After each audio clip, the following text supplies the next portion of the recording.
Bonjour aux cieux ouverts pour aujourd'hui, le jeudi 30 mai 2024. Aujourd'hui, nous allons parler sur le sujet du conseil de l'Éternel, le conseil de l'Éternel. Avant d'entrer dans cette étude, prions ensemble. Père éternel, nous te remercions pour aujourd'hui, nous te remercions pour cette opportunité de lire ta parole ensemble. Seigneur, le Saint-Esprit vient nous éclairer sur ta parole et donne-nous la force de faire toujours ce qui te plaît, Seigneur. Merci, Père éternel, au nom de Jésus, nous allons prier. Amen. Donc, aujourd'hui, comme passage biblique, nous avons juste un verset dans le livre de Proverbes 15, verset 22. Mais avant cela, comme d'habitude, nous allons lire notre verset à mémoriser, tiré de 2 Timothée, chapitre 3, verset 16. Et ça nous dit, toute écriture est inspirée de Dieu et utile pour enseigner, pour convaincre, pour corriger, pour instruire dans la justice. Proverbe 15, 22 nous dit, les projets échouent faute d'une assemblée qui délibère. Mais ils réussissent quand il y a de nombreux conseillers. Parlons de nombreux conseillers pour ne pas faire de fautes dans la vie quand nous devons prendre des décisions.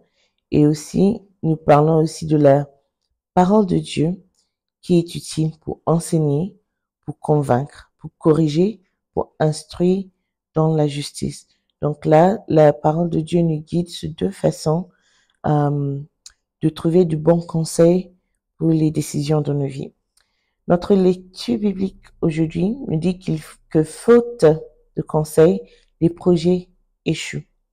En d'autres termes, si vous envisagez de faire quelque chose et que vous n'avez aucun conseil, vous pourriez ne pas être en mesure de le réaliser. Proverbe 20, 18 dit, les projets s'affermissent par le conseil. Fais la guerre avec prudence. Recevoir des conseils, comme le dit la Bible, est très essentiel. Ne commencez à employer aucun effort sans avoir obtenu de bons conseils.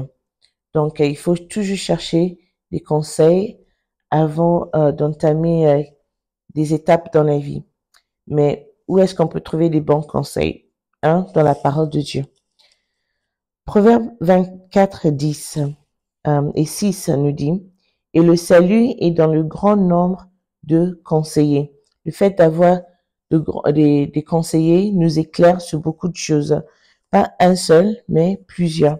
Parce que chaque personne peut apporter quelque chose qui peut nous aider à prendre des très bonnes décisions dans la vie. Lorsque vous vous entourez d'une légion de bons conseillers, vous serez en sécurité et peu susceptible de faire des erreurs coûteuses dans la vie. Notez que ce ne sont pas tous les conseils que vous devriez suivre. Dieu a dit dans Proverbe 8, 14 que les conseils et le savoir-faire lui appartiennent. Puisque les conseils et le savoir-faire lui appartiennent, on peut chercher des conseils dans sa parole. Surtout quand on n'est pas entouré des anciens ou des gens sages, ou des personnes qui ont déjà de l'expérience de la vie pour nous guider. Chaque conseil que vous recevez doit ultimement venir de Dieu. Et en tant que tel, vous devez vous assurer que chaque conseil que vous recevez est conforme à la parole de Dieu avant de les accepter. Ici, nous disons que chaque conseil devrait venir de Dieu. Mais Dieu utilise les gens aussi pour nous conseiller et il faut le savoir quand ça arrive. C'est parce que certaines personnes intelligentes pourraient venir vers vous avec des conseils qui sont très bons, mais qui ne sont pas impies, qui ne sont pas pieuses et qui sont trompeurs. Donc, il faut faire attention. Dieu est le meilleur conseiller. En fait, c'est l'un des noms du Seigneur Jésus-Christ, selon Ésaïe 9, 6. Car un enfant nous est né, un fils nous est donné, et la domination reposera sur son épaule. On l'appellera admirable, conseiller, Dieu puissant, Père éternel, Prince de paix. Donc Jésus étant conseiller et la personne vers laquelle nous pouvons aller pour chercher des conseils. Dieu est toujours là pour nous répondre quand on appelle sur son nom. Il suffit simplement de demander à Jésus Ou vous pouvez aussi vous poser la question, qu'est-ce que Jésus ferait pour savoir quoi faire dans certaines situations. Chaque fois que vous recevez des conseils de quelqu'un, vérifiez ce que la parole de Dieu dit à ce sujet. Si vous découvrez qu'il n'est pas en accord avec la parole de Dieu, vous devez savoir qu'il ne relève pas de la sagesse divine et vous devez le rejeter. C'est pourquoi vous devez connaître la parole de Dieu vous-même, afin que lorsque quelqu'un vous donne un conseil, vous puissiez différencier si cela correspond ou non à la parole de Dieu. Il suffit de passer du temps dans la parole. 5 minutes par jour, 10 minutes par jour. Je vous assure que ça fait une différence dans notre vie. Soyez comme les chrétiens de Béret. Assurez-vous toujours de sonder les Écritures pour confirmer tout ce que vous entendez, peu importe qui le dit. Acte 17, 12.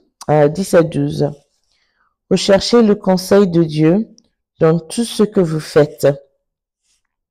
Étudiez sa parole et écoutez ses conseils par la bouche des conseillers sages qui sont des enfants de Dieu et qui comprennent sa parole.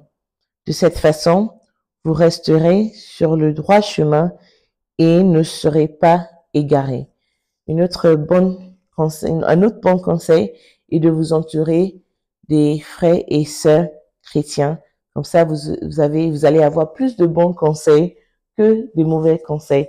Et ce ne serait que des gens, des personnes de Dieu ou des gens qui peuvent vous conseiller selon la parole de Dieu que vous entendrez à chaque fois. Je prie que le Seigneur nous aidera à écouter ses conseils et à écouter ses enfants qui nous envoient aussi au nom de Jésus. Amen.